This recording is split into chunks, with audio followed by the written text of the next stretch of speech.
एक बातमी आपण आता विस्ताराने बघूयात। शिर्डीमध्ये अचानक आलेल्या पावसानं भाविकांची चांगलीच तारांबळ उडाली आहे। हवामान खात्यानं दिलेल्या इशाऱ्यानंतर आज अहिल्यानगर जिल्ह्यासह शिर्डी परिसरात पावसानं जोरदार हजेरी लावली आहे। कोसळलेल्या या जोरदार पावसामुळे शेतकरी पुन्हा संकटात सापडले असून आणखी 3 ते 4 दिवस पाऊस असाच होणार असल्याचा अंदाज देण्यात आलेला आहे। साई मंदिर परिसरामधून पावसाचा आढावा घेतलाय माझे सहकारी हरीश दिमोटे यांनी।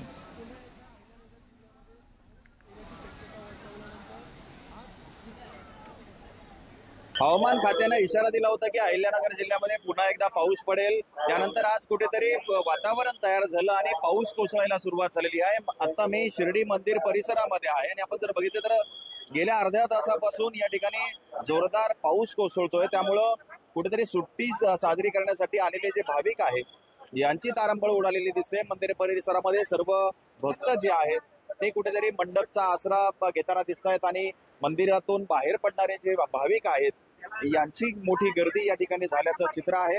आपण जर बघितलं तर परतीचा पाऊस खरं तर संपला असं सांगितलेलं होतं, मात्र पुन्हा एकदा हवामान खात्याने सांगितलं की 3-4 दिवस पाऊस होईल। आज पुन्हा एकदा वातावरण तयार झालंय, त्यामुळं शेतकऱ्यांची चिंता देखील वाढलेली दिसते, कारण काढणीला आलेलं जे सगळं खरीपाचं पीक आहे ते वायाला जाण्याची शक्यता आहे।